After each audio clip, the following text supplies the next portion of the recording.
이 시간 하나님의 말씀을 보겠습니다. 구약 성경입니다. 사사기 말씀입니다.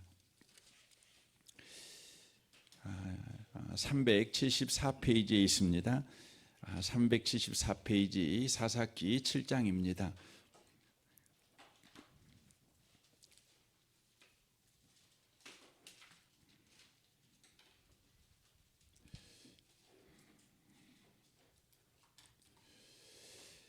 사사기 7장입니다. 19절에서 25절까지 말씀을 보겠습니다.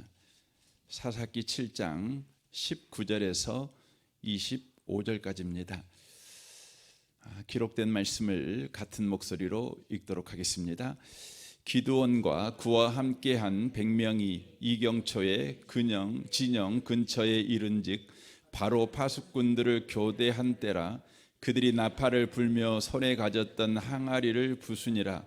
세대가 나팔을 불며 항아리를 부수고 왼손에 횃불을 들고 오른손에 나팔을 들어 불며 외쳐 이르되 여호와와 기드온의 칼이다 하고 각기 제자리에 서서 그 진영을 에워싸매 그 온 진영의 군사들이 뛰고 부르짖으며 도망하였는데 300명이 나팔을 불 때에 여호와께서 그 온 진영에서 친구끼리 칼로 치게 하심으로 적군이 도망하여 스세라의 벳시다에 이르고 또 바단에 가까운 아벨무홀라의 경계에 이르렀으며 이스라엘 사람들은 납달리와 아셀과 온 므낫세로부터 부름을 받고 미디안을 추격하였더라.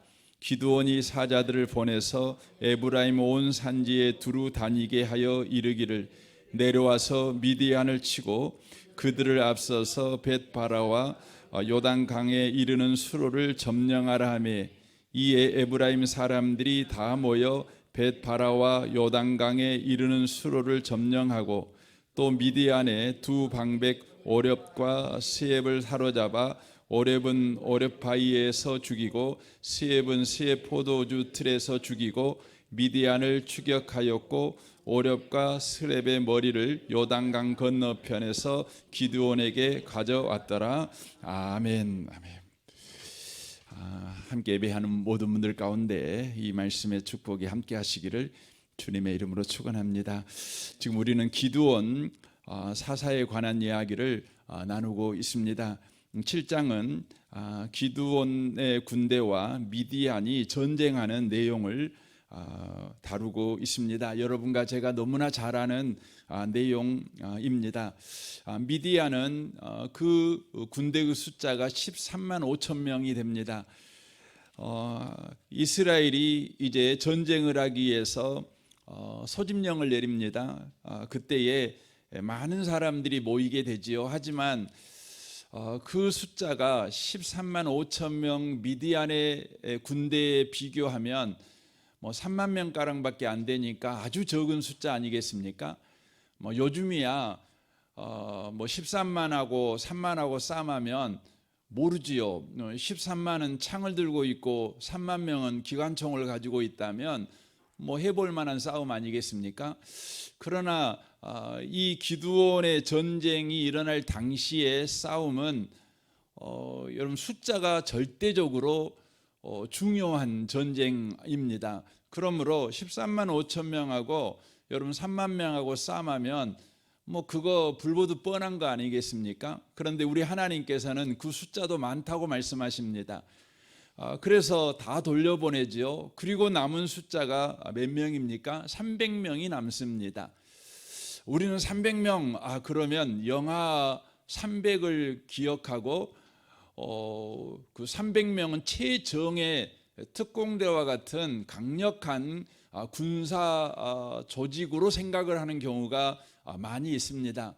하지만 성경에 나와 있는 이 300명의 숫자는 아주 미약한 숫자, 볼품없는 숫자, 아무것도 아닌 숫자를 바로 표현하고 있는 바로 숫자라는 것을 저와 여러분이 기억해야 합니다. 미디안과 기드온의 군대가 싸우면 그 싸움은 해보나 마나한 싸움이 돼버린 지경이 되었다고 하는 것입니다.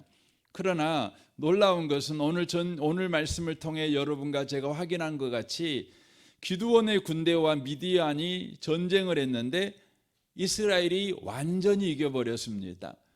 그런데 이스라엘이 사용했던 무기가 뭐였냐면 군대 숫자도 아니었고 강력한 최신 병기도 아니었습니다.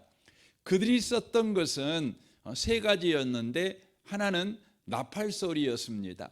두 번째는 항아리 깨는 소리였습니다. 마지막 세 번째로는 외치는 소리였습니다.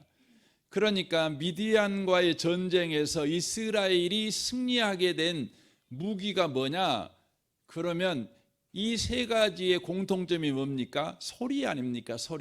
소리로 이겼습니다. 소리였다는 것입니다. 이 소리가 이스라엘을 구원했고 미디안은 멸망당하게 만들었다고 하는 것입니다.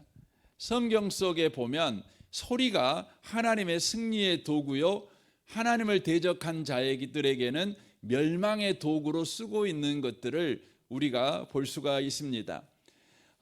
이 기드온의 전쟁과 더불어서 소리가 심판과 구원의 도구로 써져 있는 아주 유명한 사건이 있죠. 여호수아 6장에 보면 여리고성이 무너지는 사건도 똑같습니다. 하나님께서 여호수아에게 여리고성을 정복할 방법을 제시해 주는데 그것이 무엇입니까? 하루에 한 바퀴씩 돌고 마지막 날에 마지막 바퀴를 돌 때에 어떻게 하게 합니까? 제사장들이 나팔을 불게 합니다. 그 나팔 소리가 여리고에 진동하게 만듭니다. 그리고 온 백성이 큰 소리를 예치게 만듭니다. 소리치게 만듭니다. 그러니까 나팔 소리와 예치는 소리가 여리고에 가득하게 됩니다. 그때 어떤 일이 벌어집니까? 여리고 성벽이 무너집니다. 여리고의 멸망이 임했고 이스라엘에게는 바로 구원이 임하게 되었다고 하는 것입니다. 그래서 저는 오늘 이렇게 하나님의 사람들에게는 구원을 가져다 주고 하나님을 대적한 자들에게는 멸망을 가져다 주는 하나님의 도구인 이 소리가 대체 무엇인지에 관해서 우리가 성경을 통해서 좀 살펴보려고 합니다. 그리고 저와 여러분의 현실의 삶에서 바로 미디안을 이겼던 소리, 여리고를 무너뜨렸던 소리가 우리에게는 무엇인가, 이 부분까지 좀 살펴보려고 합니다. 이 소리라는 단어가 히브리어로 콜입니다. 콜. 그런데 이 콜이라는 단어가 사용되는 용례가 성경에는 여러 번 등장하는데 동일한 용례로 쓰여지고 있습니다. 대표적인 성경이 열왕기상 14장 6절과 열왕기하 6장 32절인데 거기를 읽어보면 이 소리가 뭘로 표현되냐면 발소리로 표현되어져 있습니다. 그런데 이 성경들 속에서 발소리로 소개되어지는 그 배경이 뭐냐면 바로 하나님의 심판을 위해서 다가오는 발소리라는 의미에서 성경에서는 소리가 쓰여지고 있다고 하는 것입니다. 그러니까 하나님이 심판을 위해서 다가가고 있는 발소리라는 의미에서 소리라는 단어가 성경에서 쓰여지고 있다는 것이지요. 에스겔 1장 19절을 좀 보겠습니다. 그 생물들이 갈 때에 바퀴들도 그 곁에서 가고 그 생물들이 땅에서 들릴 때에 바퀴들도 들려서 영이 어떤 쪽으로 가면 생물들도 영이 가려 하는 곳으로 가고 바퀴들도 그 곁에서 들리니 이는 생물의 영이 그 바퀴들 가운데에 있음이니라. 그들이 가면 이들도 가고 그들이 서면 이들도 서고 그들이 땅에서 들릴 때에는 이들도 그 곁에서 들리니 이는 생물의 영이 그 바퀴들 가운데 있음이었더라. 그 생물의 머리 위에는 수정 같은 궁창의 형상이 있어 보기에 두려운데 그들의 머리 위에 펼쳐져 있고 그가 궁창 밑에 생물들의 날개가 서로 향하여 펴 있는데 그 생물은 두 날개로 몸을 가렸고 저 생물도 두 날개로 몸을 가렸더라. 생물들이 갈 때에 내가 그 날개 소리를 들으니 많은 물소리와도 같으며 전능자의 음성과도 같으며 떠드는 소리 곧 군대의 소리와도 같더니 그 생물들이 설 때에 그 날개를 내렸더라. 그 머리 위에 있는 궁창에서부터 음성이 나더라. 그 생물이 셀 때에 그 날개를 내렸더라 라는 말씀이 있습니다. 여러분, 제가 읽어드릴 때 여러분 대부분 멍했을 겁니다. 저 소리가 뭔 소리야 이랬을 것입니다. 이 성경은 에스겔이 본 신비한 환상을 기록한 내용입니다. 거기에 보면 수레바퀴가 등장하고 있는 것을 보게 되게 됩니다. 바퀴가 등장하지요. 우리는 보통 역사의 수레바퀴 이런 표현을 쓰지 않습니까? 그 표현이 어디를 근거로 하냐면 에스겔서를 근거로 해서 쓰여진 것입니다. 그러니까 이 수레바퀴가 등장하는데 이 수레바퀴는 역사의 수레바퀴입니다. 근데 이 역사의 수레바퀴가 굴러가요. 우리 성경적 역사관은요, 어떤 역사관을 가지고 있습니까? 직선적 역사관을 가지고 있습니다. 시작이 있다면 끝이 있는 것입니다. 그러니까 역사의 수레바퀴는 어디를 향해서 가고 있을까요? 종말을 향해서 가고 있는 겁니다. 하나님의 심판을 향해서 가고 있는 것이지요. 그러므로 여기에 나와 있는 바퀴, 그 수레바퀴는 무엇을 의미하냐면 하나님의 심판을 상징하는 표현입니다. 그러니까 이 인류의 역사는 하나님의 심판입니다. 그러니까 이 아담과 하와가 범죄한 이후에 인류의 역사는 계속해서 심판을 받고 그래서 끝내는 최종 심판에 도달하는 것입니다. 이게 인류 역사입니다. 그래서 최종 심판이 뭡니까? 예수님의 재림이지요.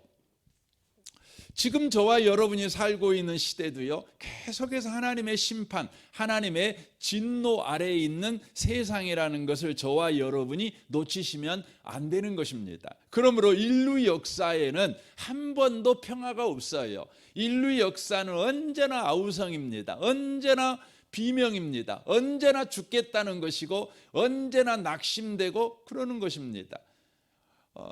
지금 여러분과 제가 보고 있는 뉴스가 그거 아니겠습니까? 지금 여러분 이 지구촌에 평화가 있습니까? 아닙니다. 뉴스 보기가 겁나지 않습니까? 오늘 트럼프가 미국 상원 하원 다 모아놓고 연설을 했어요. 그런데 보지 못했던 광경을 보잖아요. 미국의 국회에서 대통령이 와서 연설을 하면은요, 여러분 민주당이든지 공화당이든지 함께 박수치고요, 함께 여러분 존중히 여기는 태도를 보여요. 그런데 오늘 여러분 연설할 때 보면은요, 공화당 사람들은 막 틈만 나면 일어나서 박수치고 막 연호합니다. 민주당 사람들은 다 앉아가지고요 피켓을 들고 있어요. 거짓말 막 이런 피켓 들고 있어요. 막 째려보고요, 막 그러고 있는 것이죠. 트럼프가 연설 끝나고 나니까 이 대한민국 뉴스에 대한민국은 난리 났다는 거 아닙니까? 트럼프가 우리나라의 관세 폭탄을 때린다는 두려움을 갖고 있는 거죠. 우리나라를 언급했어요. 무서운 일이에요. 이제 러시아나 우크라이나 뭐 이거 정말 심각합니다. 중동도 심각합니다. 지금 유럽은 지금 엉덩이에 불이 난 것 같이 지금 심각한 여러분 세상이 돼 버렸어요. 여러분 세계 미래학자들이 추측하는 게 그거예요. 세계 3차 대전이 일어난다면 어디서부터 시작할 것이냐? 그러면 대부분 유럽에서 시작한다, 이렇게 이야기를 합니다. 여러분 유럽은 평화로운 나라가 아니에요. 그 유럽은요 역사 내내 전쟁만 한 나라예요. 그래서 여러분 유럽이 서로가 전쟁 안 하려고 호구지책으로 만든 게 뭐예요? EU를 만든 겁니다. 유럽 공동체를 만든 겁니다. 2차 세계대전 끝난 다음에 우리 이러면 안 돼, 또 싸워. 그러니까 우리 안 싸우게 그냥 우리 통일해 보자. 언어는 통일할 수 없고 나라는 통일할 수 없지만 우리가 화폐는 통일해 보자. 우리가 서로 그냥 국경선 허물어 버리고 서로 소통하자. 뭐 이런 식으로 해왔다고요. 그런데 여러분 불안한 겁니다. 지금 불안해요. 이제 유럽이 서로가 이제 군비를 위해서 막대한 예산을 이제 쓰는 거지요. 이제 이런 나라가 세상이 돼 버린 것입니다. 왜 그렇습니까? 역사의 수레바퀴가요. 아담의 범죄 이후에 하나님의 진노 아래 있는 역사, 그리고 최종 바로 심판을 향해서 굴러가는 역사의 수레바퀴이기 때문에 그렇습니다. 그런데 여기에 수레바퀴가 있는데 여기에 보면 네 생물이 나옵니다. 그리고 그 네 생물의 영이 나오지요. 이것들은 천사를 지칭하는 것이고, 우리가 주일 오후에 요한계시록 7장을 통해서 우리가 살펴봤지 않습니까? 거기에 보면 말탄자들이 나오지 않습니까? 그러니까 이 역사의 수레바퀴 속에 하나님의 진노의 재앙을 막 내리는 자들이에요. 내리는 자예요. 역사의 수레바퀴가 함께 굴러가면서 재앙을 내리는 겁니다. 하는 것입니다. 그런데 여기를 보시면은요, 근데 그 수레바퀴를 함께하는 네 생물과 그 영들 머리 위에 머리 그건 곧 궁창, 하나님이 계시는 곳 아닙니까? 그 보좌에 영광을 가지신 분이 자정하고 계시는데, 거기에서 무슨 일이 일어나냐면 24절 봐보십시오. 생물들이 갈 때에 내가 그 날개 소리를 듣고, 거기에 날개 소리가 나옵니다. 들으니 많은 물소리와 같으며, 많은 물소리가 나옵니다. 전능자의 음성과도 같으며, 전능자의 음성이 나오지요. 떠드는 소리가 나오지요. 곧 군대의 소리와도 같더니라고 말하고 있습니다.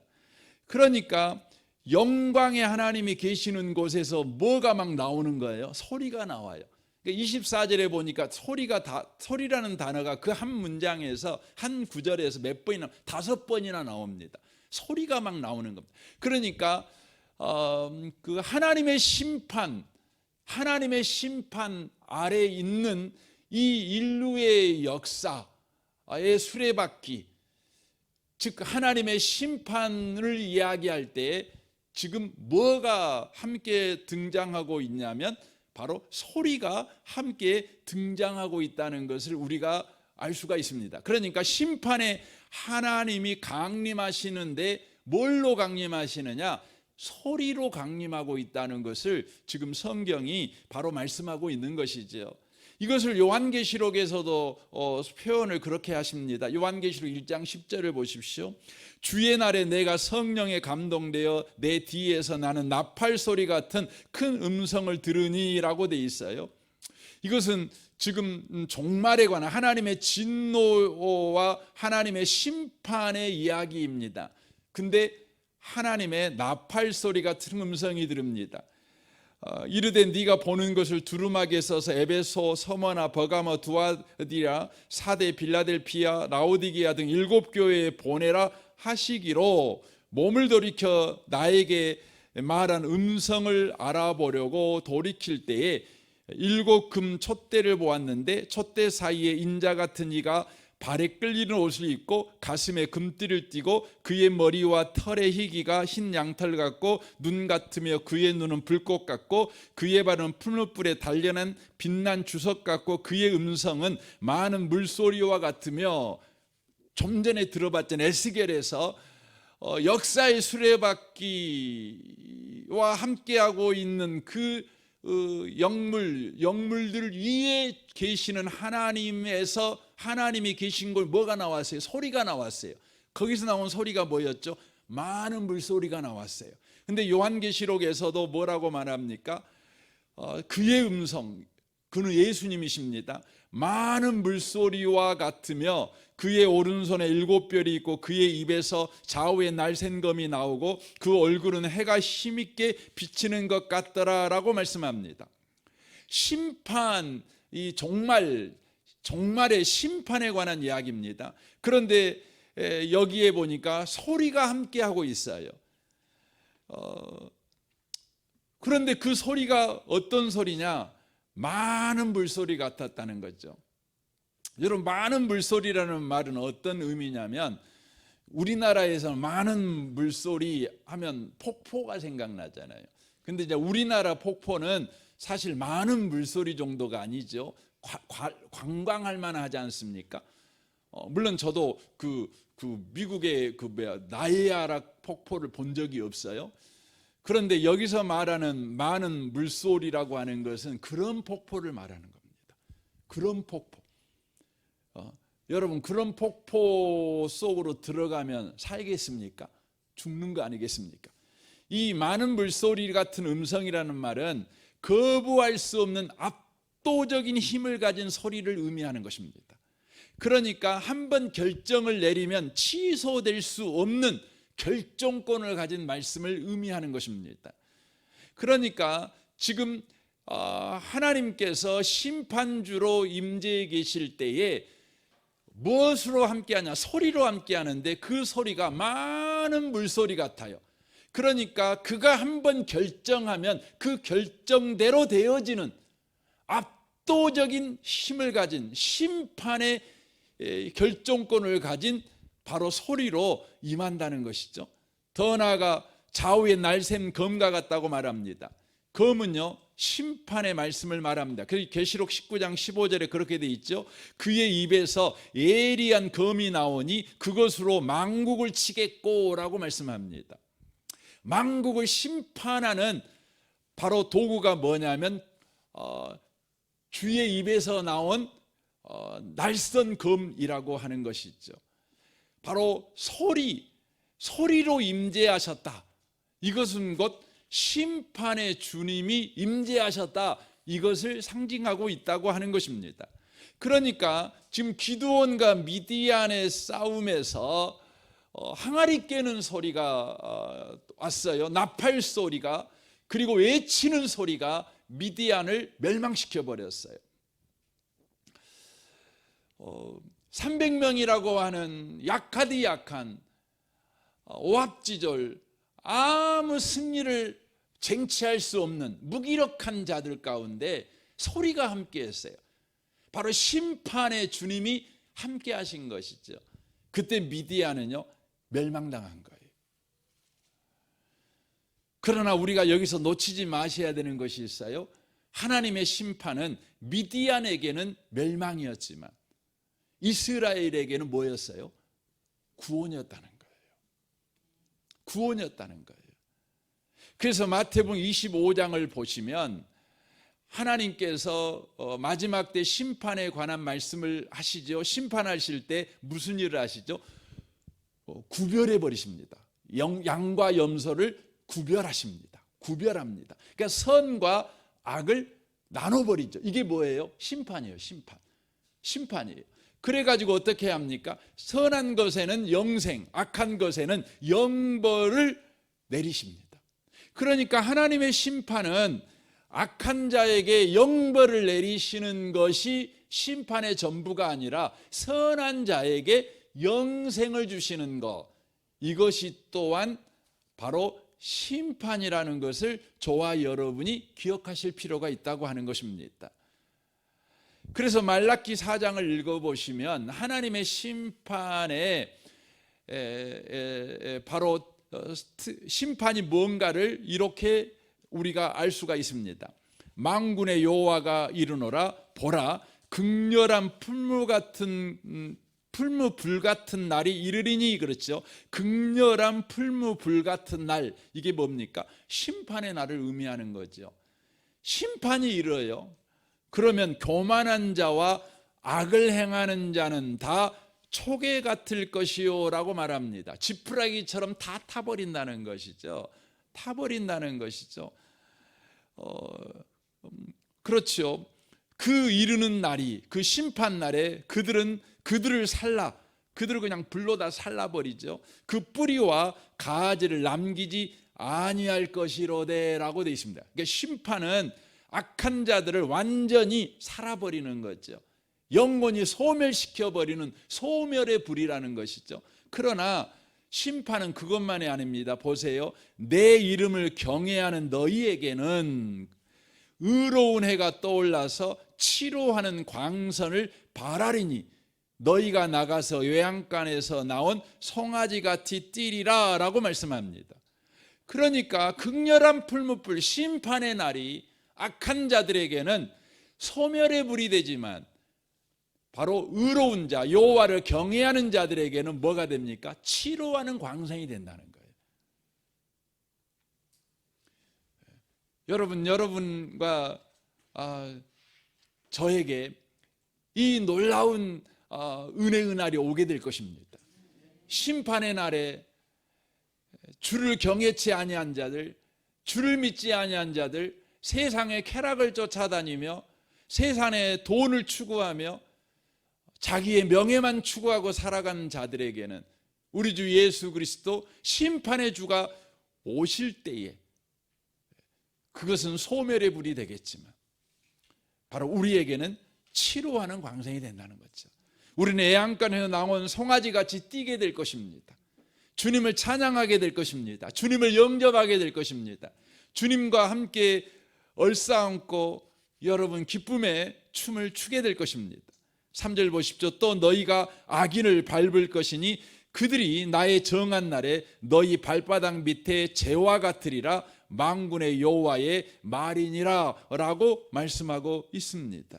그래서 계시록 5장 6절을 보십시오. 내가 또 보니 보호자와 네 생물과 장로들 사이에 한 어린 양이 서 있는데, 여기도 생물이 나오죠. 요한계시록에도 생물이 나왔잖아요.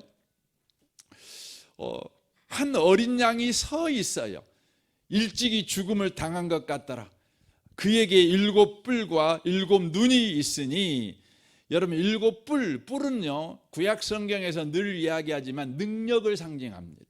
7이란 말은 완전한 완전수이잖아요. 그러니까 7 뿔은 예수님 머리에 그냥 뿔이 7개가 나 있다 이걸 말하는 것이 아니라 완전한 능력을 가졌다는 거죠.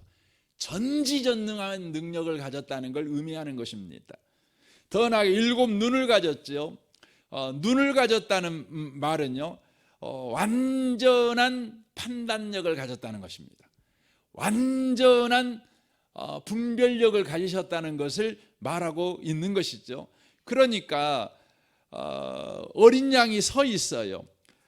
보호자와 내 생물과 장로들 사이에. 그러니까 이건 지금 뭘 말하고 있냐면 예수님께서 심판주로 서 계셔요. 그러니까 우리가 요한 이 에스겔서에서 보면 보호자에서 소리가 나오잖아요. 이제 나중에 여러분 그걸 살펴보겠지만 그 소리가 누구라는 걸 알 수 있죠. 예수님이라는 거예요. 보호자에서 소리가 나는데 그게 예수님이에요. 그래서 여기 본문에 보면 여기에서는 요한계시록에서는 내가 또 보니 보호자와 내 생물과 장로 사이에 한 어린 양이 서 있어요. 그는 일찍이 죽음을 당한 것 같더라. 그에게 7 뿔과 7 눈이 있어요. 전지전능한 권력, 완전한 권위, 권력을 가지셨을 뿐만 아니라 완전한 판단, 심판하는 바로 판단력을 갖고 계신 그분이셔요. 이 눈들은 온 땅에 보내심을 받은 하나님의 7 영이더라. 성령을 지칭하고 있는 것이죠. 그 어린 양이 나와서 보호자에 앉으신 이의 오른손에서 두루마기를 취하시니 돼 있어요. 두루마기는 곧 심판의 책을 이야기하고 있는 겁니다. 심판의 책. 근데 오른손에 들고 계셔요. 그분이 누구의 어린 양 되신 분이죠. 그분이 바로 예수시잖아요. 그분이 이 두루마기를 딱 들었어요. 예수께서 두루마기를 딱 들었죠. 들었을 때에 우리는 주일날 오후에 우리가 살펴봤지 않습니까? 주님께서 인을 이제 띄잖아요. 인을 이렇게 띄어요. 인을 띄죠. 뛸 때 어떤 일이 벌어지죠? 재앙이 임합니다. 재앙이 임합니다. 근데 그 재앙이 얼마나 극심하든지 여러분 이 앞주에 우리가 살펴봤던 것이죠. 6장에 보면 이제 7인을 이렇게 띄잖아요. 이렇게 심판을 말하는 것입니다. 그래서 이 역사의 수레바퀴에 에스겔서에서 말씀하고 있는 이 수레바퀴가 지금 하나님의 진노 아래에서 최종 심판을 향해 가고 있는 거예요. 최종 심판을 향해 굴려가고 있는 거죠. 근데 굴려갈 때 하나님의 진노 아래에서 최종 심판을 향해 가고 있는 겁니다. 심판 아래에서 최종 심판으로 가고 있는 겁니다. 그것이 일곱 인을 띄는 것을 의미하고 있는 것이죠. 근데 너무너무나 고통스러우니까 거기 요한계시록 6장을 보면 15절에 그렇게 돼 있잖아요. 땅의 임금들과 왕족들과 장군들과 부자들과 강한 자들과 모든 종과 자유인이 굴과 산들의 바위 틈에 숨어 산들과 바위에게 말하되 우리 이에 떨어져 보좌에 앉으신 이의 얼굴에서와 그 어린 양의 진노에서 우리를 가리라. 이렇게 그들의 진노의 큰 날이 이르렀으니 누가 능히 서리요, 이렇게 말합니다. 그러니까 세상에서 권력을 가졌고 유명한 자고 성공한 자들이 하나님의 심판이 계속되는 세상에서 너무너무 살기 무서우니까 차라리 얼른 죽어버렸으면 좋겠다, 그러는 거죠. 죽어버렸으면 좋겠다. 여러분, 세상에서 돈 있으면, 요즘 우리 그러잖아요. 돈 없는 분들이 늘 하는 말이 뭐예요? 돈 많은 사람들은 얼마나 좋을까? 왜냐하면 돈 없는 사람들은요, 살다 보니까 돈만 있으면 좋은 세상이 요즘 세상이라는 생각이 들어요. 돈 없는 사람들이 생각할 때는 돈만 있으면 무엇이든 내가 사고 싶은 거 사고 싶은데 돈 없으니까 못 사는데, 돈 있는 사람은 척척 살 수 있잖아요. 그러니까 돈 없는 우리 같은 사람들이 생각할 때는 돈 있는 사람이 최고로 살기 좋은 세상이 요즘 세상이에요. 우리같이 권력 없는 사람들이 생각할 때는 권력 가진 사람들이 이 세상이 지금 최고로 살기 좋은 세상이에요. 우리 그렇게 생각하잖아요.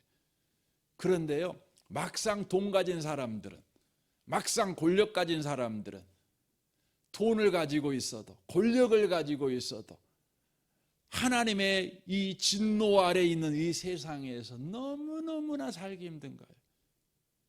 그러니까 여러분, 사람들이 자살해 죽잖아요. 여러분, 6.25 때 자살해 죽은 사람들이 많을까요? 요즘 먹고 살만한데 자살해 죽은 사람이 더 많을까요? 여러분, 6.25 때는 자살해 죽은 사람이 거의 없어요. 여러분, 6.25 때 그 엄마들 그냥 뒤에 애기 메고 양손에 애기들 잡고, 그러면서도 애기들 먹일 밥이 없어가지고 전전긍긍하면서 같이 서로 울고 물 먹고 그렇게 지내면서도 자살할 생각은 안 했어요. 그래서 살라고 했어요. 근데 요즘은 안 그러잖아요. 애기 겨우 한 명 데리고 있으면서도. 그 추운 겨울날 빨래해 본 적 있나요? 세탁기가 다 알아서 하잖아요. 뭐 설거지 하려고 뭐 밖에 나가갖고 그 뭡니까, 땡땡은 그 수도가에서 설거지하다 넘어진 적이 있나요? 뭐 그런 적도 없잖아요. 저희 어렸을 때 다 그거 보고 살았지 않습니까? 꿈에도 소원은, 전 정말 그랬습니다. 저는 꿈에도 소원이 뭐냐면 뭐죠? 방 안에 주방이 있는 집 살고 싶었어요. 저희 어머니 보면서 그 생각 진짜 많습니다. 그래도 자살할 생각 안 했어요. 근데 요즘은 그렇게 좋잖아요, 살기. 뭐 불 뗄 일이 있나요? 뭐 빨래할 일이 있나요? 뭐 여러분이 설거지 한다고 찬물에 손 담글 일이 있나요? 뭐 그럴 일 없잖아요. 그런데도 자살해 죽어요. 왜 그래요? 하나님의 진노가 여전히 있는 세상은요, 너무 무서워요. 근데 놀라운 사실은 뭐예요? 이런 세상에서요, 예수 안에 있는 사람은 구원을 받습니다. 우리가 300명의 기드온의 용사같이 아무것도 아니에요. 우리 앞에 미디안에 13만의 대군이 있는 거예요. 그들 손에는 철기 도구가 들어있고 우리에는 몽둥이 하나, 아무것도 없어요. 그러니 우리는 그들 앞에서 벌벌 떨 수밖에 없고 싸워봤자 늘 얻어터지는 인생을 살아갈 수밖에 없는 그런 미약한 존재예요. 다만 우리에게 있는 것은 소리밖에 없다니까요. 항아리 깨지는 소리밖에 없고, 우리에게는 외치는 소리밖에 없고, 우리에게는 기껏 나팔 부는 소리밖에 없는 거예요. 그런데 신기한 건 그 소리가 함께하니까 여러분, 미디안은 멸망해요. 그리고 300용사는 승리해요. 여러분, 이 세상이 너무너무 살기 힘들어요. 하나님의 진노가, 그래서 끊임없이 전쟁의 소식이 들려요. 경제적 위기가 몰려온대요. 우리 깐딱하다가는 다 여러분 손가락 빨게 생겼어요. 그런 소식이 계속 들려요. 그러는데도요, 우리에게는요, 하나님의 심판, 바로 소리로 임재하시는 예수 그리스도, 그 예수 그리스도가 있는 한 세상은 망해도 예수 안에 있는 저와 여러분은 구원받을 줄 믿으시기 바랍니다. 그래서 이사야 63장 10절은 이렇게 돼 있는 거예요. 봐보세요. 그들이 반역하여 주의 성령을 근심하게 하셨으므로 그가 돌이켜 그들의 대적이 되사 친히 그들을 치셨더니, 백성이 옛적 모세의 때를 기억하여 이르되 백성과 양떼의 목자를 바다에서 올라오게 하신 이가 이제 어디 계시냐? 그들 가운데에 성령을 두신 이가 이제 어디 계시냐? 그의 영광의 팔이 모세의 오른손을 이끄시며 그의 이름을 영원하게 하려 하사 그들 앞에서 물을 갈라지게 하시고 그들의 기품으로 인도하시되 광야에 있는 말과 같이 넘어지지 않게 하시니가 이제 어디 있느냐? 그러니까 이스라엘 백성이 반역을 했어요. 그래가지고 하나님의 매를 맞는 거죠. 매를 맞는 것이죠. 그래서 그들이요, 하나님 앞에 매를 맞으면서 하나님 앞에 외쳐요. 하나님, 우리 이러다가 망하겠습니다. 그러나 하나님은 홍해 바다를 가르셔서 구원하신 분 아닙니까? 그 하나님은 지금 어디 계십니까? 하면서 하나님 앞에 지금 나아가는 거죠. 그때 어떤 일이 벌어집니까? 14절 보십시오. 하나님의 영이 그들을 골짜기로 내려가는 가축같이 편히 쉬게 하였도다. 주께서 이와 같이 주의 백성을 인도하사 이름을 영화롭게 하셨나이다 하였느니라라고 말합니다. 그러니까 하나님의 백성에게 하나님의 심판이 임하는데, 하나님의 심판이 결국 하나님의 백성들을 어디로 끌고 가느냐? 멸망하는 대로 끌고 가지 않고 안식하는 대로 끌고 가고 있다는 거예요. 얼마나 감사한지 모르겠습니다. 여러분, 주 안에 있는 우리에게는 딴 근심 없습니다. 주 안에 있는 우리에게는요, 하나님의 심판이 임한다고 하더라도 결국은 하나님의 안식에 참여하는 복을 받는 자가 되게 하는 바로 축복이 됐다는 걸 저와 여러분이 믿으시기를 바랍니다. 그래서 저와 여러분이 꼭 기억하셔야 돼요. 우리에게는 바로 소리가 함께 한다는 거예요. 소리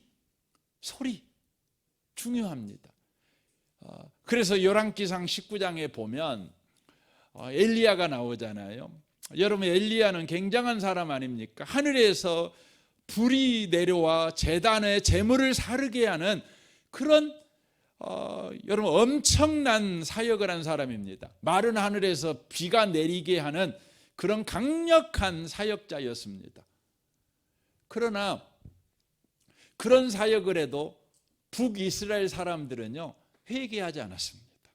회개하지 않았습니다. 그러나요, 북이스라엘 사람들 중에요, 구원받은 사람들이 있었어요. 어떻게 구원받았죠? 하나님이 가르쳐 주십니다. 열왕기상 19장 11절입니다. 여호와께서 가라사대 너는 나가서 여호와 앞에서 산에 섰으라 하시더니, 여호와께서 지나가시는데 여호와 앞에 크고 강한 바람이 산을 가르고 바위를 부수나 바람 가운데 여호와께서 계시지 아니하며 바람 후에 지진이 있으나 지진 가운데도 여호와께서 계시지 아니하며 또 지진 후에 불이 있으나 불 가운데도 여호와께서 계시지 아니하시더니 불 후에 세미한 소리가 있는지라라고 말씀하고 있습니다. 북이스라엘 사람들은 얼마나 악하든지 아무리 하나님께서 하늘에서 불을 내리는 기적을 베풀어도, 마른 하늘에서 비가 내려오게 하는 기적을 베풀어 줘도요, 그들이 변화가 안 돼요. 구원을 못 받아요. 더욱 악랄해져 가지고요, 더욱 우상 숭배하고요. 이세벨 같은 사람은 엘리야 죽이겠다고 협박하는 자가 되지 않습니까? 그건 무서워 갖고 엘리야는 또 도망가 버리잖아요. 그래서 엘리야가 하나님, 북이스라엘은 소망이 없습니다.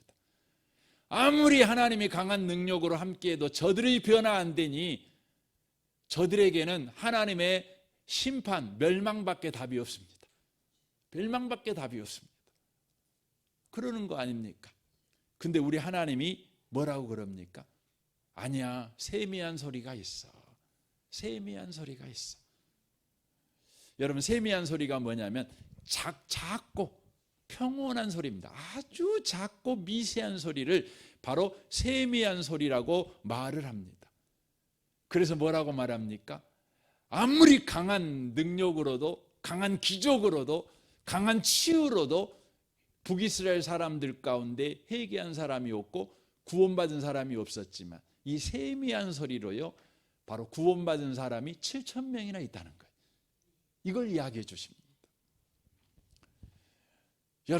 여러분과 저는요, 하나님 앞에 나아가서 늘 그런 걸 구하죠. 하나님, 더 강한 능력을 주세요. 더 강한 뭔가를 보여주세요. 이렇게 말합니다. 그러나 하나님께서는 저와 여러분을 위해서, 구원을 위해서 보내시는 것이 있어요. 그게 뭡니까? 소리를 보내셔요. 소리를 보내셔요. 그 소리가 누굽니까? 이사야 42장 1절을 보겠습니다. 내가 붙드는 나의 종, 내 마음에 기뻐하는 자, 곧 내가 택한 사람을 보라. 내가 나의 영을 그에게 주었은즉 그가 이방에 정의를 베풀리라. 그는 외치지 아니하며 목소리를 높이지 아니하며 그 소리를 거리에 들리지 않게 아니하며 상한 갈대를 꺾지 아니하며 꺼져가는 등불을 끄지 아니하고 진리로 정의를 시행할 것이며 그는 쇠하지 아니하며 낙담하지 아니하고 세상의 정의를 세우기에 이르리니 섬들이 그 교훈을 앙망하리라 라고 되어 있어요. 교훈이라는 말은 말씀이에요. 말씀을 앙망해요. 세상이 말씀을 앙망해요. 주님은 강한 말로도 오지 않아요. 세미한 소리, 무기력한 소리, 실패한 자 같은 소리, 그 소리로 오셔요. 근데 그 소리가 저와 여러분의 구원의 소리예요. 예수님은 십자가에서 세미한 소리로 죽어버리시죠. 그래요. 예수님은요, 세상의 군왕처럼 왕자의 자리에 앉아갖고 큰 소리 치시는 분이 아니에요. 수천만의 군대를 거느리는 장군이 돼가지고 호령하시는 분이 아니셨어요. 그렇게 주님은 왕자에 앉으셔서 저와 여러분을 구원하시는 분이 아니셔요. 수많은 군대를 지휘해서 우리를 구원하신 분이 아니셔요. 십자가에서 무기력하게, 십자가에서 그렇게 힘없는 소리로 그렇게 죽어가는 거예요. 죽어가는 그 신음소리를 내시는 분이세요. 십자가의 그 신음소리. 그런데 그 신음소리가요, 저와 여러분에게 구원의 소리예요. 구원의 소리예요. 그래서 세상 고린도전서 1장 22절을 보십시오. 유대인은 표적을 구하고 헬라인은 지혜를 찾으나 우리는 십자가에 못 박힌 그리스도를 전하니 유대인에게는 꺼리끼는 것이요 이방인에게는 미련한 것이로되 오직 부르심을 받은 자들에게는 유대인이나 헬라인이나 그리스도는 하나님의 능력이요 하나님의 지혜니라. 세상은 왕의 자리에서 호통치는 왕의 소리를 바라는 자들을 구해요. 왕의 권력을 가진 자들을 구해요. 징기스칸처럼 수십만의 군대를 거느리고 가서 바로 살육하고 정복하는 그런 승리자의 소리를 바라는 영웅을 기다려요. 그러나 구원을 받은 우리에게는 십자가의 그 신음소리가 저와 여러분에게는 하나님의 지혜고 하나님의 능력이에요.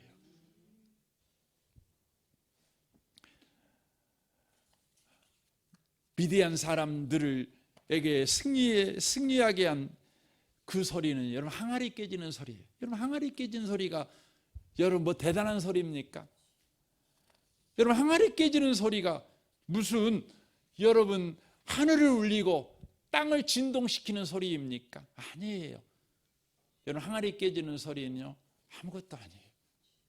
아무것도 아니에요. 근데 여러분 그 소리가 이스라엘에게는 구원의 소리였고 미디안에게는 멸망의 소리였어요.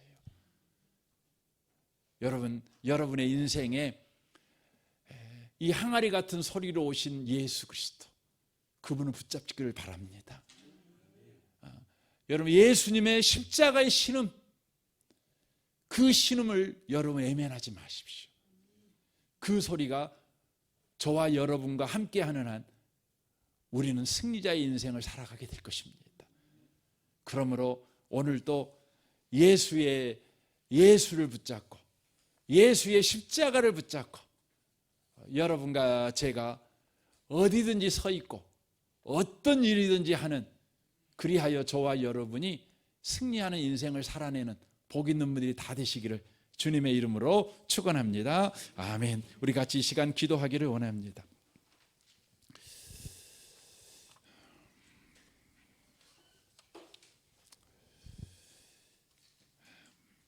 여러분에게는 십자가에 신음하는 예수의 소리, 비명 지르는 무기력하게 노마 병정들의 못질에 죽어가는 그 소리, 그 비명 소리를 지르시는 예수의 소리가 여러분의 인생에 함께하고 있으십니까?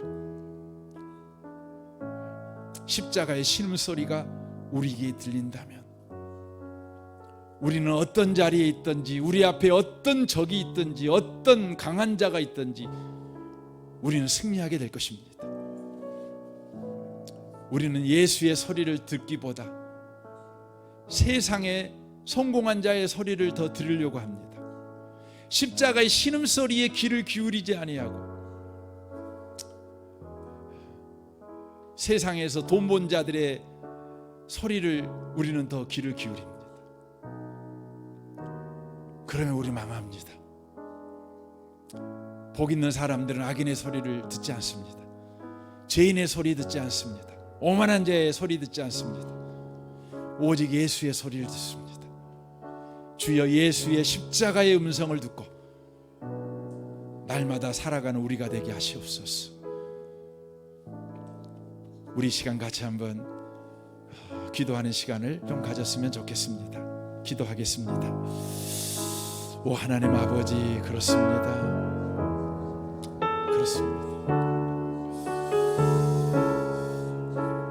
우리에게는 예수의 소리가 우리와 함께합니다. 주님, 우리는 끊임없이 세상에서 승리한 자들의 소리를 들으려고 합니다. 소위 세상에서 성공한 자들의 소리를 들으려고 합니다. 영웅들의 소리를 들으려고 합니다. 내 죄를 짊어지고 십자가에서 신음하는 예수의 소리를 예면합니다. 못이 박혀 비명 지르시는 그 예수의 십자가를 우리는 예면합니다. 그러나 십자가를 붙잡은 자는 승리하게 될 것입니다. 주님, 항아리가 깨지는 소리가 함께하게 될 때 이스라엘은 승리했습니다. 십자가를 예수의 신음소리를 붙잡고 살아갈 때 우리는 승리하게 될 줄로 믿습니다. 오 주님, 우리가 오늘도 소리로 함께 하시는 그 주님, 세미한 소리로 함께 하시는 주님, 십자가의 신음으로 함께 하시는 예수를 붙잡고 살아가는 우리가 되게 하시옵소서. 감사합니다. 주님, 오늘 미디안과의 전쟁에서 이스라엘이 이기게 된 그 무기를 우리는 들었습니다. 항아리 깨지는 소리, 나팔 소리, 외치는 소리, 소리가 함께할 때 미디안은 멸망당했고 이스라엘은 구원받았습니다. 주님, 오늘 항아리 깨지는 소리와 같은 십자가의 예수의 신음소리를 우리는 붙잡습니다. 예수의 십자가가 우리와 함께하는 순간 세상은 멸망하고 우리는 구원을 받게 될 줄 믿습니다. 예수께서 하나님의 아들이심을 믿는 자가 아니면 세상을 이기는 자가 누구냐? 그렇습니다. 세상을 이기는 자는 예수를 붙잡는 자입니다. 십자가의 예수를 붙잡는 자입니다. 나를 위하여 십자가에서 신음하는 예수의 그 소리가 우리 귀에 생생하게 들릴 때 우리는 승리자의 인생을 살아가게 될 줄 믿습니다. 주여, 우리는 끊임없이 세상 소리를 들으려고 합니다. 세상에서 성공한 자들의 소리를 들으려고 합니다. 세상에서 인정받은 자들의 소리를 들으려고 합니다. 로마 사람 같습니다. 유대인들 같습니다. 그러나 구원받은 자들은 예수의 십자가 소리를 듣기를 좋아합니다. 바로 그 자들이 승리자이기 때문에 그렇습니다. 주여, 우리가 계속해서 주의 음성을 기쁘게 듣는 자 되도록, 십자가를 붙들며 살아가는 자가 되도록 주여, 우리를 성령으로 충만케 주옵소서. 이 주님을 찬양합니다. 예수님의 이름으로 기도합니다. 아멘.